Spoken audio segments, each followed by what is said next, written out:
Welcome to the Lose Weight, Live Life podcast.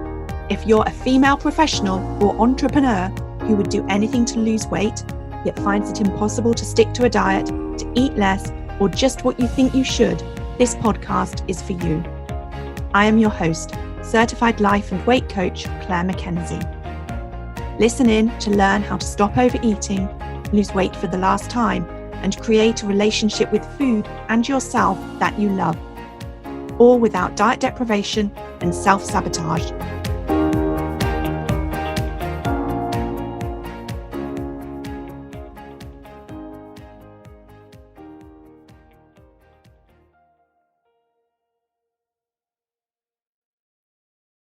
Hi everyone, and a very warm welcome to podcast episode number 68, What I Want You to Know. Let me start by sharing that I am taking a 2-week break from the podcast because I want to spend some time with my family and work on a few things that I'm bringing you in January. And so I want to close out the year by sharing 10 things that I want you to know. If you are someone who wants to find yourself, I say that in air quotes, live a life you love, even more than the one you're living right now, and lose your weight for the last time as a part of that process. You see, if you're overweight and have been wanting to lose weight for a long time, like I was for 3 decades, you probably think, or possibly think, like I did, that the answer to feeling better about yourself and your life is to permanently lose your weight. But it doesn't work quite like that. The secret is not in the losing of the weight, but in the journey you take to lose it. Some weight loss journeys give you the tools and skills to create that better life. And again, I'm saying that in air quotes because there's not really any such thing as a better life, just a better way to think and feel about how you choose to live your life. And that is what I want for you. But before I get started with this episode, I want to share something. I am currently offering the option to purchase the Lose Weight Live Life Academy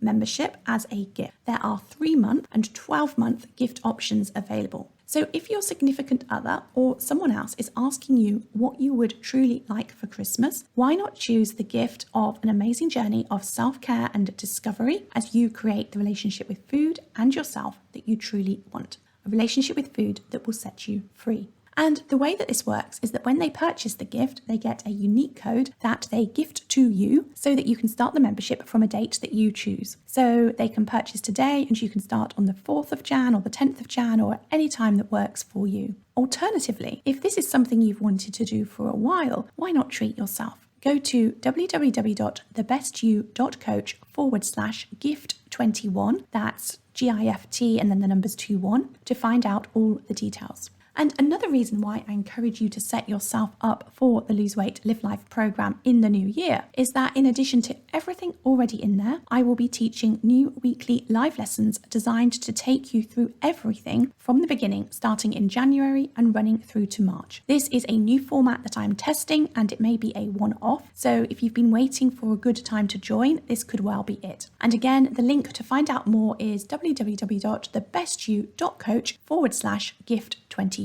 Okay, so let's get on with what I want to share with you today. I want to wrap up this year of podcasts by leaving you with some insight into what I've learned on my journey as a weight mindset coach this year. And that's in my role as a coach to my clients through the one-to-one coaching, the mastermind groups, and the Academy membership program. And in my role as a student of the advanced coaching and weight loss certifications I've taken. And in my role as just another human doing her best to live a life she loves. Because as I mentioned earlier, it's the journey that matters when you want to lose weight for life. Okay, so number 1, I want you to know that one of the secrets to permanent weight loss success is learning how to enjoy your weight loss journey. Now, I would have been the first person to ignore this advice. I would have been like, I don't want to be distracted by learning how to enjoy the process. I just want to get it done. The thing is that you want to lose your weight the way in which you want to eat for life. And if you don't figure out how you want to eat for life in a way that is good and enjoyable, it's going to be incredibly difficult to stick with it forever. You see, when you start losing weight, depending on how much weight you want to lose, it can be easy to do things temporarily that create the result of weight loss on the scales. And it's seeing those numbers on the scales that motivates you. The scales become the equivalent of your boss giving you great feedback at work. It feels good. They give you the validation that what you're doing is working. But the closer you get to your goal weight, the less often you get this approval and validation from the scales.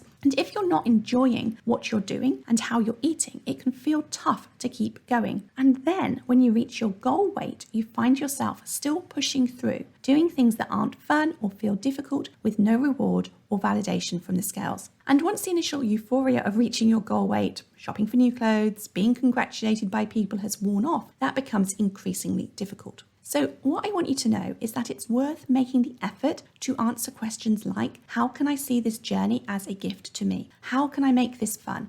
How can I make every step on this journey feel like self-care? How can I love who I am and how I am being as I learn to create the relationship with food that works for me? Okay, number 2, I want you to know that feeling your emotions is one of the secret sources of success. Now, most of us grew up being taught not to feel our emotions. We were told things like, be brave, don't cry. I can remember being told not to have a long face because the wind would change direction and it would stick. Being told to calm down if too excited is something else that many of us were told. It's normal. The problem is we're so good at masking and avoiding feeling our emotions that it's become very difficult for us to allow ourselves to feel them instead of resisting them and instead of reacting to them. Your inclination to feel the urge or the desire to eat something that is not aligned with your weight loss goals is likely to resist that feeling, to think that you need willpower to override it. The problem is, when you resist, you create a store or a vat, if you like, of desire. And eventually that store or vat or jar of desire reaches its capacity and overflows, at which point, and I say this in air quotes, give in and eat in a way that may feel as though you're out of control, just like an overflowing jar of liquid. Feeling that urge or desire to eat something that future you doesn't want you to eat is your opportunity to start or continue building your skill of feeling the emotion that is the urgent desire to eat. That feeling is not painful. That feeling is not hurting you. It will not do anything unpleasant to you when you feel it. And learning to feel it is incredibly powerful. Can you imagine how much easier it is to eat the way that you want to create the relationship with food that you want, when feeling urgent desire to eat something different isn't a problem? It's just a feeling that washes over you. It might not feel great, but you feel it and it passes. Think of it a bit like a flush of embarrassment. You notice it and you don't love it, but it passes relatively quickly. That's what's possible for your food desire and urges when you're willing to learn how to feel them instead of resisting them or reacting to them with eating to be like. Okay, and following on from number 3, I also want you to know that the more we lean into feeling discomfort, the less discomfort we feel.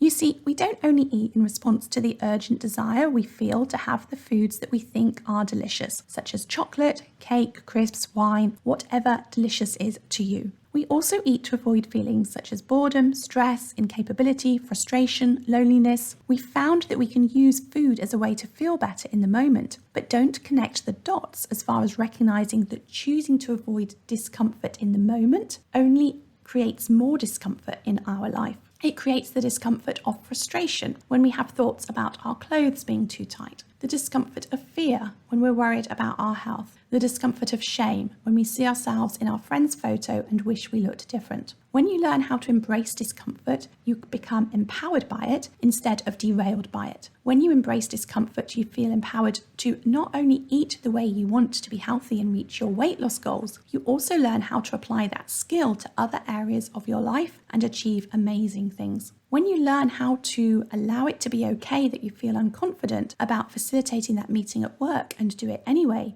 you grow in confidence. When you allow it to be okay that you're disappointed that the plans have changed again and have compassion for yourself whilst you feel that disappointment, you'll feel better sooner than if you judge yourself and resist feeling it. By feeling your emotions, you stop the negative emotions cycle with the disappointment rather than letting it spiral into frustration and then maybe anger and then judgment of yourself for being angry. It just perpetuates, it just continues. Okay, number 4, I want you to know that if you're someone who has spent your life believing you're not enough in some way, and I think that many of us, if not all of us have, then doing the work to turn down the volume on that default way of thinking is a lifelong process, and that's okay. And it most certainly doesn't mean that you shouldn't do it. I'm sorry to tell you, you're never going to be fit. And I'm happy to tell you that you don't need fixing. Don't use the negative thoughts that you have as a reason to not do stuff or to hold yourself back, to not go after your dreams. These thoughts you have about yourself are just sentences in your mind. They are not truths, and they're never going to 100% disappear. They're a part of being human. So please learn to live with them, learn to talk back to them, learn to turn down the volume, learn that they are not fact or truth, and don't let them hold you back from achieving what you want whilst you wait for them to go away. Because as I said, they're not going anywhere.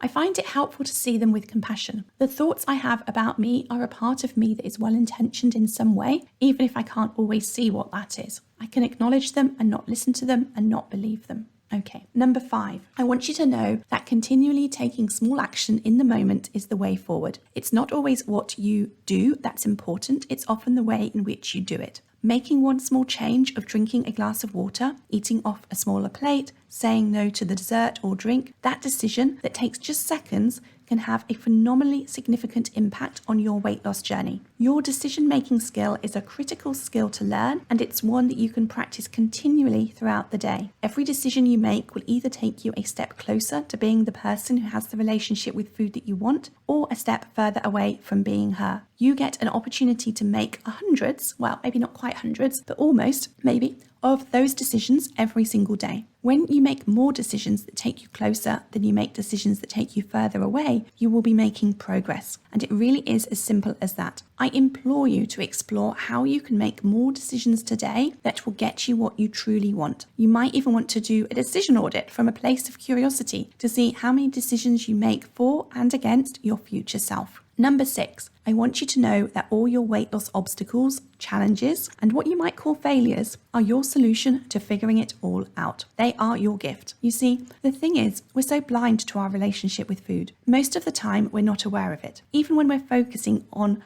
our efforts to lose weight, we only focus on the tip of the iceberg because the bit below the surface, our beliefs, we don't see as something to be addressed, to be changed. We think that they just are. They're just there. So for this reason, we often cannot see what we can change to make things easier until we are working at changing, and then we fail or we meet an obstacle. Every single time you have that internal acknowledgement of regret or frustration about what you did, you have an invitation to be curious and explore, to figure out what was going on for you. You're using your challenges and obstacles as opportunities to uncover your hidden belief systems so that you can upgrade them to ones that will work better for you.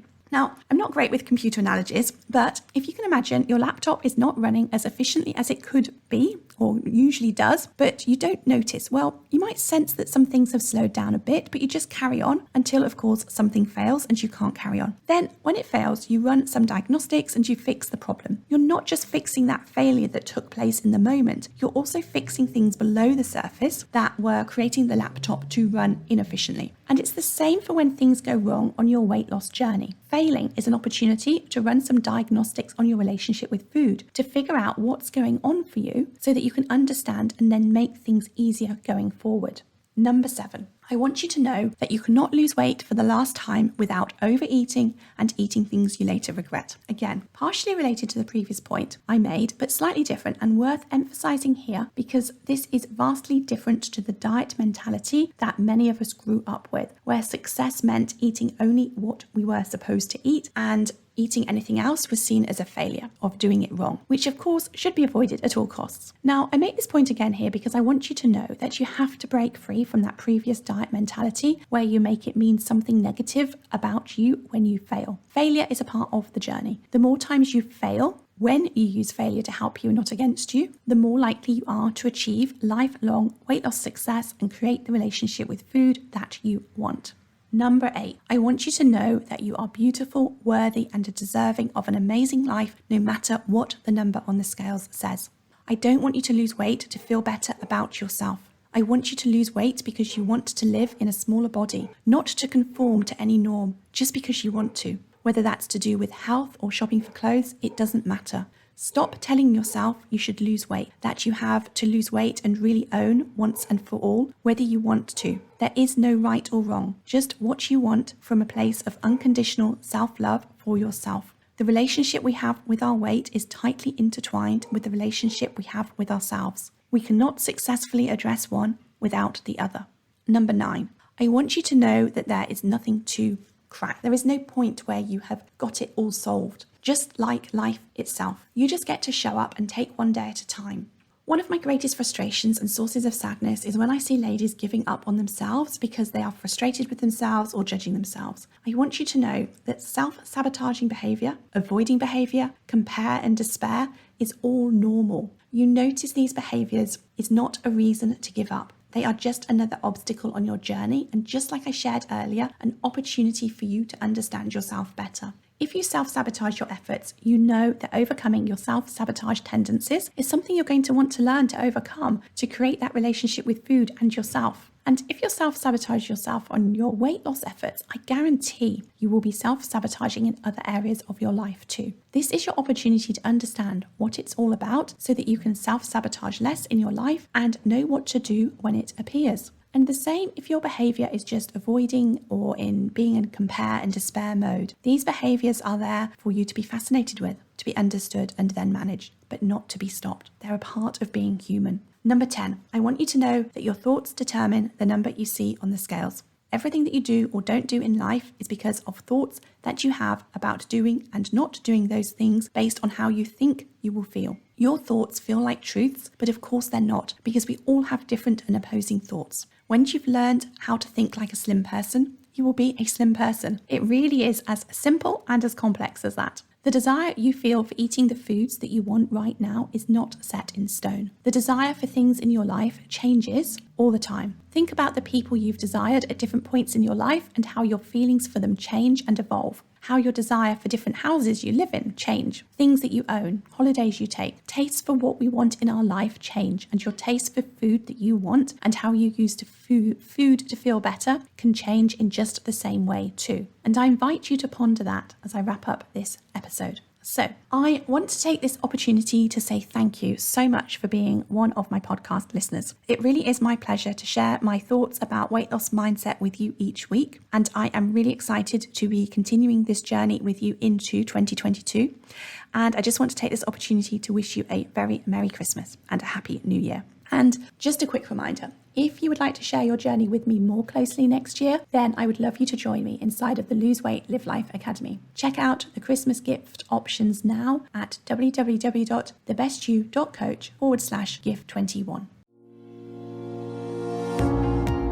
If you enjoyed listening to this podcast and are ready to live a more intentional life, lose weight as a part of that journey, and create a relationship with food and yourself that you love, then I would be honoured to be your coach. There are 2 ways that you can work with me.